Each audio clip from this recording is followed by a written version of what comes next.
And now AJ getting out of the car. I don't know whether he can even hear anybody as the big Borg Warner trophy is put in behind him. He is absolutely soaked with sweat. Gives a big hug to the owner of the car, Jim Gilmore, and all of the checkerboard shirted team is here. There's Mr. Foyt, AJ's father, who must be very happy at this point. AJ, can you hear? Yeah, I can hear a little bit. What are your thoughts now that you've made history? Oh, I don't know. It's been so long. I just can't really believe that it's true. Now the helmet comes off.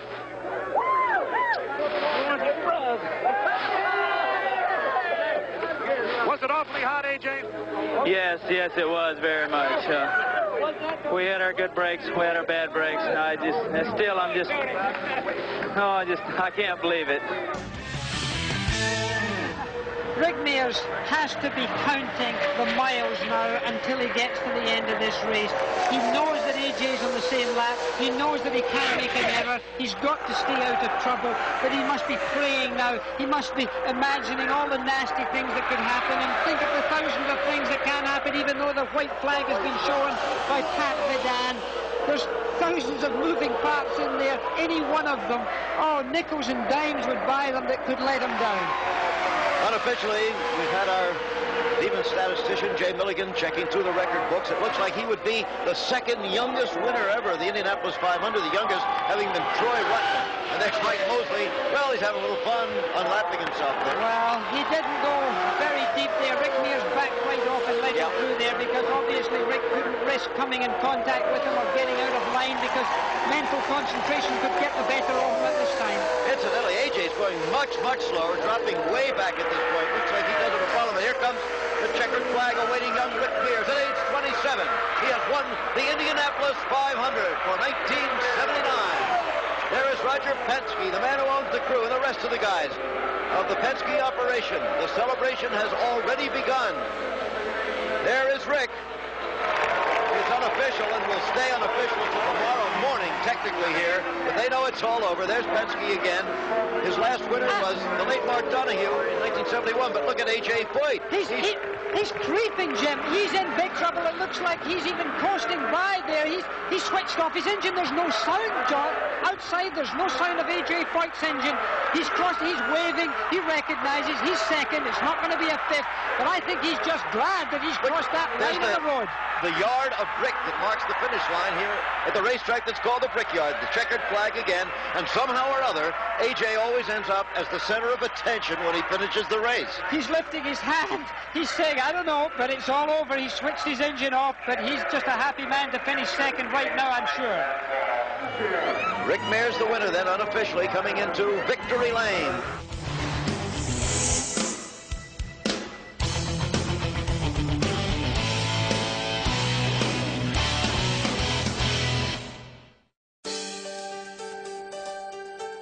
The 1980s featured some of Indy's greatest finishes here at the historic Yard of Bricks that marks the start-finish line, from Mears and John Cox sprint to the finish, or Danny Sullivan's famed spin and win.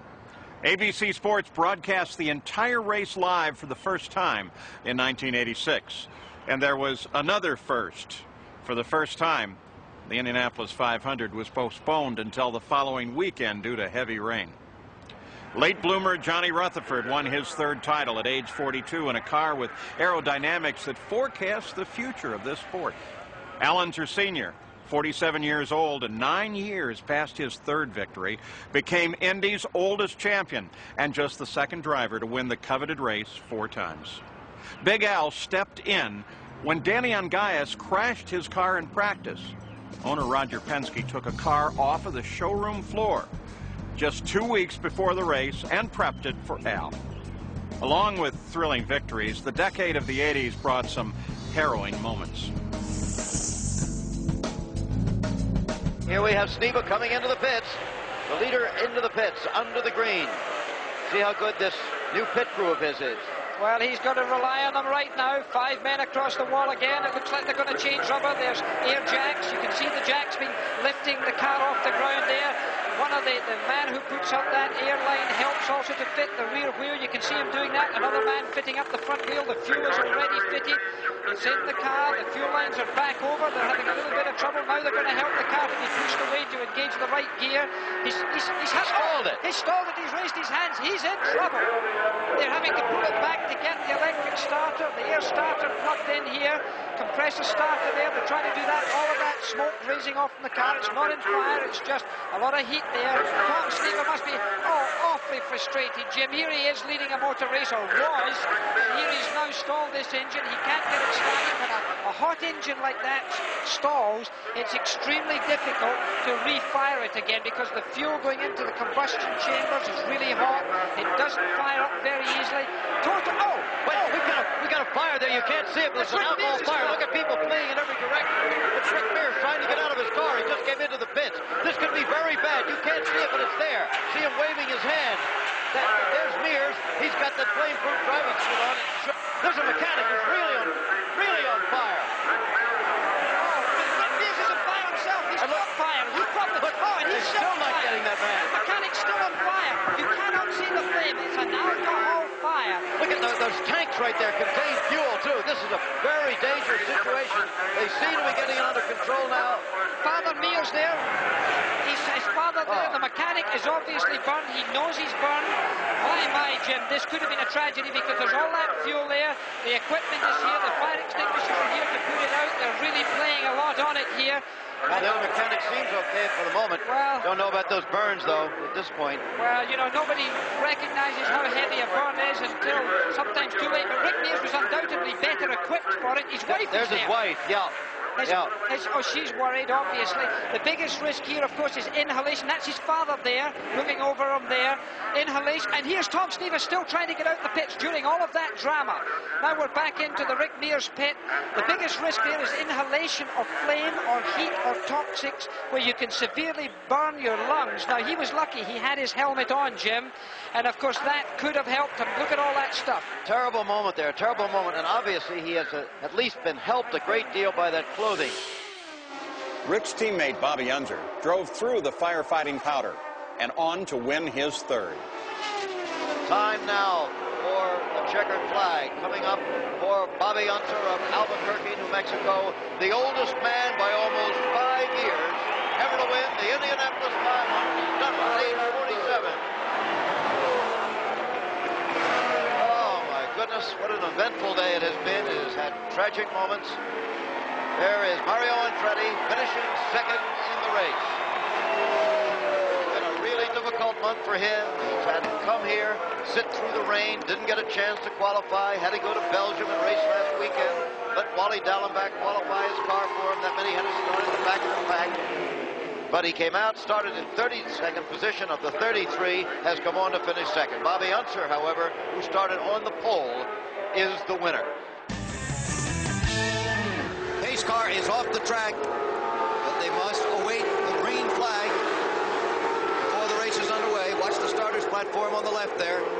It's still not out. They appear to be in pretty good order in the first 5 or 6 rows at any rate. A little bit ragged towards the back. And look out, a crash before the start of the race. It was Kevin Kogan from the middle of the first row suddenly taking a hard left turn. Tires flying. How in the world could this have happened? Absolutely no idea, Jim. That's one of the most extraordinary things I've ever seen. Remember, they were going about 130, 140 miles an hour when that started, but there is just no explanation, and now one of the favorites is totally out of the race. And Dale Whittington's car is up against the wall. That's one of the 3 Whittington brothers. Number 40 you saw there was Mario Andretti. There is the number 4 car of Kevin Kogan that appeared to start it all. Roger Mears is out of the race with a damaged right front. Jim, this is absolutely... Well, we've seen many unexpected things, but never a crash even before the green flag fell for the start of the race. 4 laps to go. Sam, listen, it's 2.9 seconds. Mears is closing, and closing fast. Yeah, he is. There's no question about it. He's able to take it incredibly. There's John Cox starting to take an unbelievably low line. I'm starting to wonder if John Cox's handling is all it should be, Jim, because that's not where he runs on the racetrack when everything is okay. He runs above the white line. I just saw him get way down below it. He's doing it again. Oh, is behaving a little. He's really pushing. That's what I'm trying to say. Is there time left for Mears to catch him? Very, very doubtful. But it sure is.